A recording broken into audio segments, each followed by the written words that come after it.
Cody Gakpo as well, Ryan Gravenberch. Both still sort of early in their Liverpool careers. I think it's fair to say both extremely, extremely talented. You've been relatively impressed with how they've started their life at Liverpool?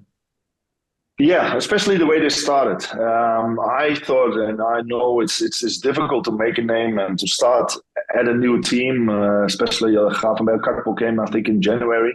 So really adapt to a new style of football, a bigger club, of course, with all the pressure that comes with it.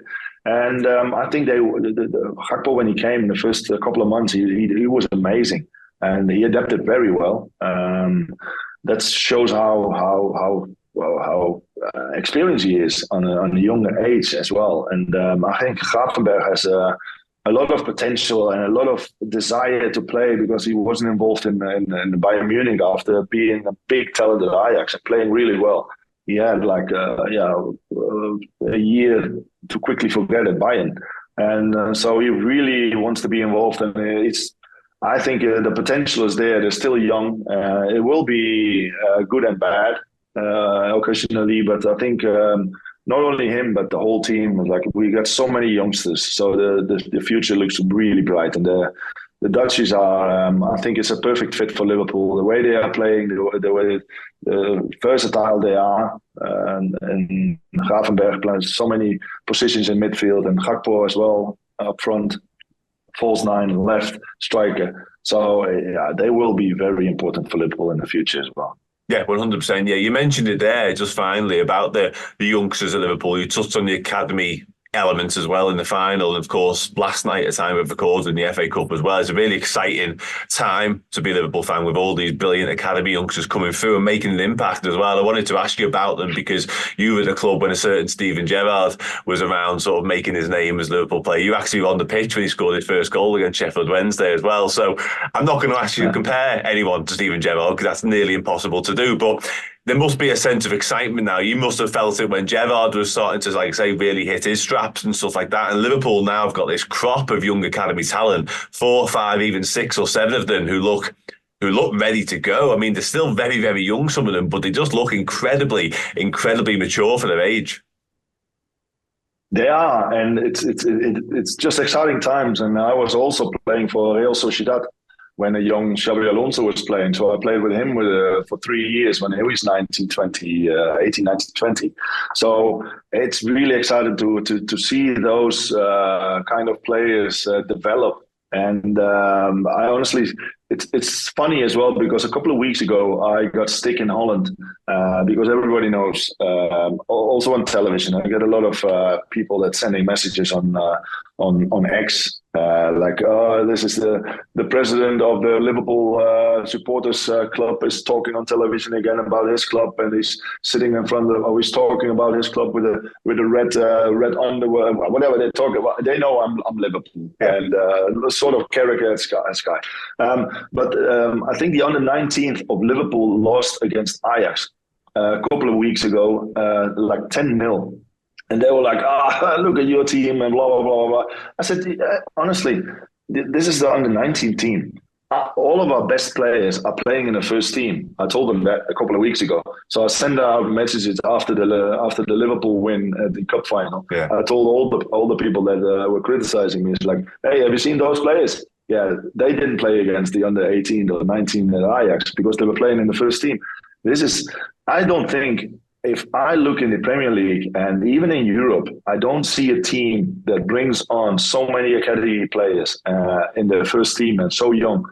At Barcelona, sometimes they have a 16-year-old, sometimes they have a 17, 18-year-old. Last year, they had a couple of youngsters, but never so many. And it's not like they bring them on. It's like Dams yesterday. He scored twice in South End. And all the players, I can't really think about one that just played. All of them made an impact. Talk about Bradley when he came in. It's unbelievable how good they are. And with the youngsters, with Szoboszlai is still young, with the Gravenberchs and Gakpos and all those youngsters, I think the future looks amazing for Liverpool. Yeah, it certainly does, yeah. And I've got to ask you, because you mentioned it before we wrap up, you obviously played, as you mentioned there, with Xabi Alonso. There's a lot of talk about Xabi Alonso now, and I know we all want to live in this wonderful life of Jurgen Klopp managing Liverpool for a little while longer yet. However, Xabi Alonso is very much the name on the lips when it comes to who might succeed Jurgen. What are your thoughts on that, I guess? And obviously he's doing an incredible job in the Bundesliga with Bayer Leverkusen right now, but obviously you've met him, you've played with him, you know him. Does it make sense to you? No, definitely. He's got everything at the moment. I think he's the perfect fit for Liverpool. People saying like, "Oh, it's his first job." I know him from a coach for the reserves of Real Sociedad, yeah. And in his first year, he got promoted. He won the championship, so he got promoted to the championship with that reserve team for the first time in history. He comes to Leverkusen when they're, I think, 13 or 14 in the league, at the bottom somewhere. And a coach, you can always come in and have good players and get results, like Man United. They get results, but they play bad. But Leverkusen, he changed the whole team. He changed the whole club. They are unbeaten. They play the best football. And they're top of the league. And they're the first time in history they're going to win the league, I hope for him. And that says enough. And then it's like, okay, he's not experienced with big clubs, but what do you need? You need to be a good coach, which he is, which he showed. He's got all the experience as a football player, playing for all the big teams, Bayern Munich, Real Madrid, Liverpool, winning Champions Leagues, winning European Cups, European Championships and World Championships with Spain. So he's got everything. He can cope with the pressure. So there's nothing that can hold him back from being an amazing coach at Liverpool. And he has the team. So whoever steps in now, it almost is just laid out for him. He doesn't need to build. He just build on the structure we already have with all the youngsters and just continue with the good work that Jurgen's been doing with the staff, of course.